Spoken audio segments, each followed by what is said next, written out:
Welcome back to Prince Chakras, your guide to holistic wellness and self-discovery. Today we're diving into a topic that's increasingly relevant in our digital world: the fascinating connection between our mental health and the dopamine-driven realm of social media.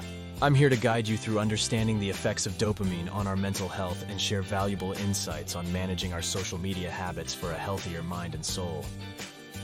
Have you ever wondered how much time you spend on social media and its impact on your mental health? It's a question that resonates with many of us in the 21st century, as social media has become an integral part of our daily lives. It's the first thing we check in the morning, and often the last thing we look at before going to bed.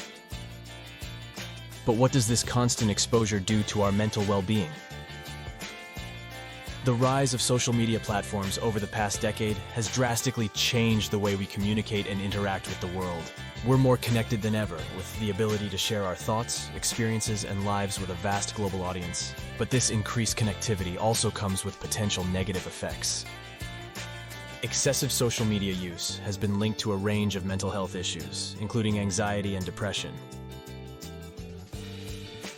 It's not just about the amount of time we spend scrolling, but also the way we engage with the content. The constant need for validation, in the form of likes, comments, and shares, can lead to a perpetual cycle of comparison and competition. We're constantly measuring our own lives against the carefully curated highlight reels of others, which can result in a negative self-image and feelings of inadequacy.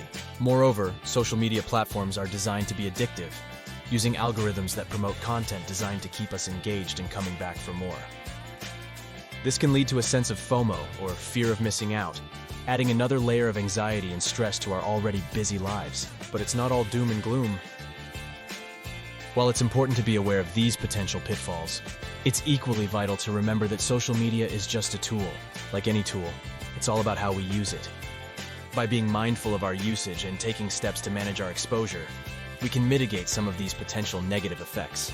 The impact of social media on mental health is a complex issue, with both potential benefits and drawbacks. Constant exposure to the highlight reels of others' lives can often lead to feelings of inadequacy and low self-esteem. But by understanding these risks, we can take steps to protect our mental health while still staying connected in this digital age. Now, to understand why social media can be so addictive, we need to delve a little into the science of dopamine. Dopamine, in the simplest terms, is a type of neurotransmitter. Neurotransmitters are chemical messengers that transmit signals in the brain and other areas of the body. They play a crucial role in how we function, think, feel, and interact with the world around us. Dopamine, often known as the happy hormone, is one such neurotransmitter that has a significant influence on our behavior. So, what does dopamine do exactly? Well, it's primarily associated with the pleasure and reward system in our brain. Whenever we do something enjoyable, let's say eating a piece of chocolate cake or receiving a compliment, our brain releases dopamine. This release contributes to feelings of pleasure and satisfaction. But dopamine does more than just make us feel good. It also plays a role in reinforcement. It motivates us to repeat behaviors that lead to rewards or pleasure. This is because our brain seeks to experience the dopamine rush again and again. It's a bit like a pat on the back from your brain saying, "Good job, let's do that again." But here's where it gets interesting. Our brain doesn't just release dopamine when we experience pleasure. Anticipation of a reward can also trigger its release. So when you're about to open a message from a dear friend or post a photo and wait for the likes to roll in, your brain is already releasing dopamine in anticipation of the pleasure to come. This is a fundamental mechanism that has helped us survive and evolve as a species. It motivates us to seek food when we're hungry, socialize with others, and learn new skills. But in the context of modern life, and in particular, the digital world of social media, this mechanism can be exploited and may lead to addictive behaviors. In essence, dopamine is the feel-good neurotransmitter that motivates us to repeat behaviors that make us feel good. With that understanding, let's explore how dopamine is related to social media usage. Imagine your brain as a bustling city, and dopamine as the currency that keeps things running smoothly. Now imagine social media platforms as the flashy casinos dotting the cityscape, designed to keep you playing and, more importantly, spending. That's essentially what's happening in our brains when we use social media. These platforms are meticulously designed to trigger dopamine release, turning our routine scrolling into a kind of mental slot machine. So let's break it down.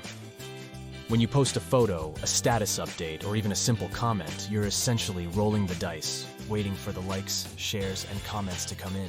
Each of these online interactions translates into small dopamine hits in your brain. Just like in a casino, the thrill of winning, or in this case, receiving positive feedback, keeps you coming back for more. This is how a seemingly harmless habit can morph into a vicious cycle of posting, checking for notifications, and posting again. But here's the catch. The more you engage in this cycle, the more your brain gets accustomed to these dopamine hits. This can lead to a kind of tolerance where you need more and more interactions to get the same level of satisfaction. It's a bit like chasing a high that's always just out of reach. So, how do you break free from this cycle? Enter dopamine fasting. This concept involves taking deliberate breaks from activities that cause excessive dopamine release, like using social media. By doing this, you're essentially giving your brain a chance to reset, to recalibrate its dopamine levels, and to break the cycle of dependence. Remember, it's not about demonizing social media, but rather understanding how it can affect our brain chemistry and ultimately, our mental health. The constant pursuit of these dopamine hits can lead to an unhealthy dependence on social media for happiness and validation. So how can we manage our social media usage to ensure it doesn't negatively impact our mental health? Well, there are several practical steps we can take to control our social media usage. The first strategy is to set time limits. Most smartphones and tablets have built-in features allowing you to monitor and limit the time you spend on specific apps. By restricting your social media use to a certain amount of time each day, you can prevent it from consuming too much of your time and energy. Next, consider turning off notifications. Every time your phone dings with a new social media alert, it can trigger a small rush of dopamine, tempting you to check your phone even when you're trying to focus on other tasks. By disabling these notifications, you can reduce these distractions and take control of when you choose to engage with social media. Another useful strategy is to designate certain days or periods of time as social media free. This could be one day a week, the first hour after you wake up, or the last hour before you go to bed. During these times, make a conscious effort to engage in other activities that you enjoy and find fulfilling. This could be anything from reading a book, going for a walk, or spending time with loved ones.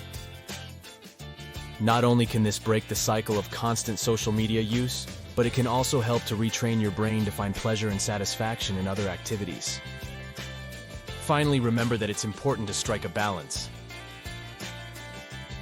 Social media can be a wonderful tool for connecting with others and staying informed about the world around us. But like anything else, too much of it can be harmful. So it's not about completely eliminating social media, but rather about creating a healthier relationship with it. A relationship where we are in control, not the other way around.